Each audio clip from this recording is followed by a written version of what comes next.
Hey guys, this is first video in the Python interview video series. This video deals with some basic introduction to Python, and the video has been designed in such a way that it has questions and answers, so that we can give you a better experience of how an interviewer can ask questions and how you can frame your answers appropriately.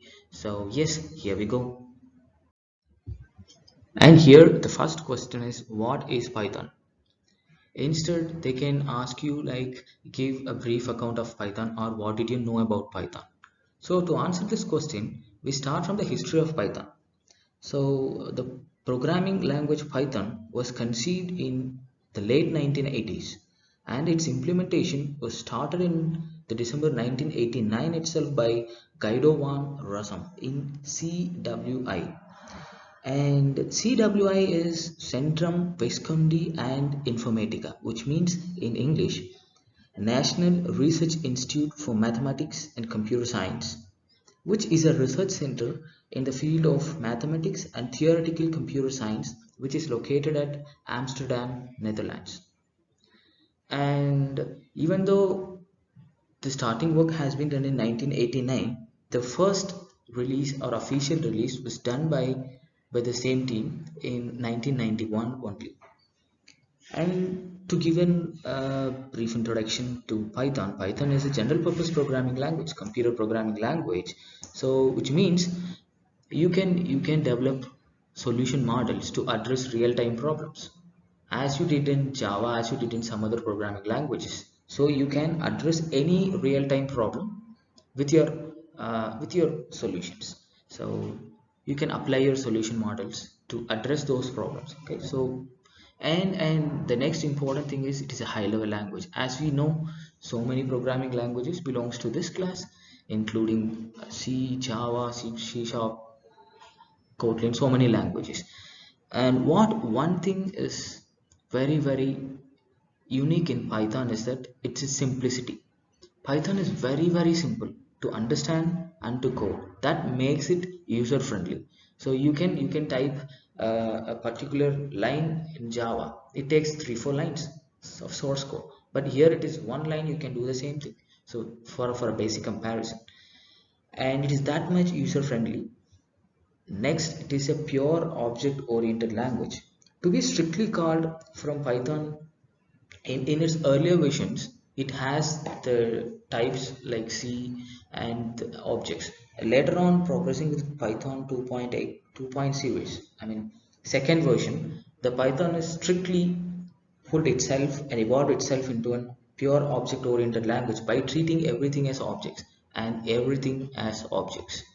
So to summarize that, Python is a general purpose computer programming language that is used to address real-time problems, which is a high-level language which is built on English. So it is very easy to understand, it's very easy to code, and it is a proper object-oriented language as Java. And for an additional information here, so many people are thinking that Python is a recent language or it is a modern language, but the thing is that it is older than Java, and Java has been introduced for the first time by Sun Microsystems, and to be called it was originally developed by James Gosling, who is at Sun Microsystem at that time. By now Java is acquired by Oracle and released in 1995, which is 4 years later. But due to the so late open source community had found its way and bring out so many exciting modules that makes Python so powerful. So the power of Python not lies in its simplicity only. The real power of Python lies in its open source community. They are contributing so much, and you can literally use Python as a basic step for so many things and in future applications, and it is very futuristic in fact. So yes, and we will move on to the next question and we will discuss more on Python and what are the features of Python and everything. And the next question here is, why Python? Why did we start programming with Python? Why the industry is looking Python over all the other counterparts like Java and so many languages? and finally why Python is ruling literally the IT industry. And the question itself, you might be knowing that the mighty Python, the Python is now mightier than it ever before. So all the mightiness came to it because of its open source community, as I said earlier. And now we will start off from the basic and try to understand Python, how a Python is all about. So Python is basically an interpreted language, which means that it uses interpreter rather to compile its codes. So while you are using compiler, the entire code has been compiled in the static, and then the compiled version is to be executed. But whenever you are using an interpreter, and all the compilation will be done during runtime only. So, and it is interactive, and so many Python IDEs are interactive. It is as simple as that. And it is high level programming language, and it is an object oriented programming language. Python is compatible with different platforms, like it works on Windows machine, it works on Apple machines like Mac, Linux, and it also works on some small embedded device like Raspberry Pi, Arduino and all. So it is very interesting phase of Python. And like C is the one language to got all its reputation because of only one thing, because it is very close to machines and it becomes embedded on literally on any device. So that is the same thing, we can have the same power we can have with Python also. So again, Python has a simple syntax. For everything, it is very simple. There is no so much of semantic rules. There is no semicolons to end off with. There is no percentage d and format specifiers. That not so much of things is required, mandated by Python. But Python incorporates various modules, exceptions, dynamic typing, and it includes very high level dynamic data types and classes like list, tuples, you know. So they are kind of arrays. Um, and despite of its simplicity, it supports multiple programming paradigms beyond object-oriented programming language. You cannot regard Python as only an object-oriented programming. It can also be function as procedural programming. It can also be function as functional-oriented programming. So it has multifaceted. Whichever way you wanted to use take Python, you can use it straight away. Okay, here the next question is, what is the difference between C and Python? So Python uses an interpreter, whereas C uses a compiler.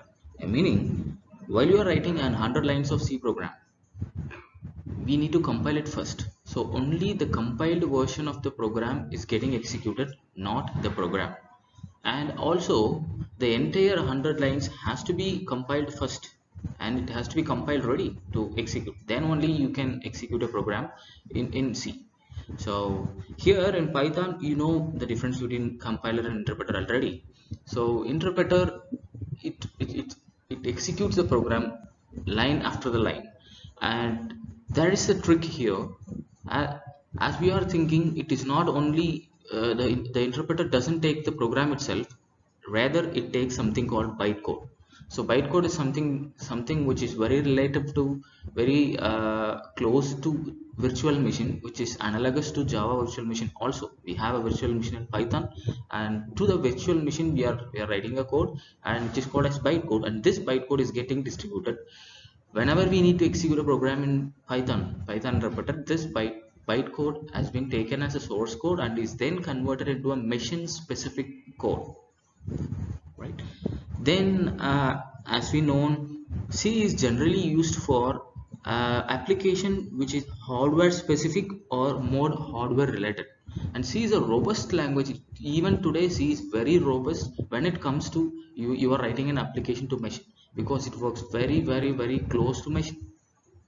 It has so many access in so many ways. But it is not that Python is not able to do that, but since we are using an intermediate called virtual machine, it is not that much closer. So Python has a different set of applications that we will be covering soon. So Python is more regarded as general purpose language, but whereas C can be regarded as a language for system software itself. And in terms of built-in functions, since C has only limited built-in functions and it has limited capabilities. But when it comes to Python, since Python is an open source and is under an active open source community, they are developing so many modules. You can do a machine learning model, you can do a computer vision model, you can name anything that will be there. At least thousands and thousands of modules are freely available in the Python community. So that makes Python deal with so many things. So the last question of this part is, what are the applications of Python? To answer this question, I need to remember a statement which I said few minutes back.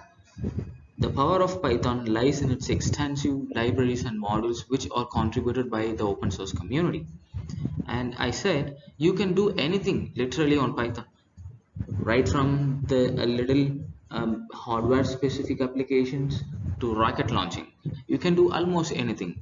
So you just let's see the list out. You can do software development, you can create desktop AI applications, you can do web applications, and in fact Django is getting popular, and it's one of the library that revelated against in the IT industry, especially in web interfaces. Instagram is one application, one famous application that was created based on Django. And scientific and numeric libraries was getting these days popular on various AI and machine learning applications, in fact. And enterprise applications, you can create the entire enterprise application by using ODDO, OpenERP and Triton, and image processing applications like OpenCV, Pillow, and Simple ITK. And audio and video applications, you can create multi-touch using these applications, also using audio video applications. And finally we came to the machine learning applications. TensorFlow was just the most popular Python library that does machine learning in an efficient and better way. TensorFlow, Keras, Theano, Seaborn. So these are some libraries I listed out, and there are few many. So that comes to the end of this series, and we have to summarize what we have seen. We have seen what is Python and why we need to code Python, difference between C and Python, and there in fact we have seen a similarity between Java and Python also. Both goes with virtual machine and bytecodes, and we summarize and end up with the applications of Python.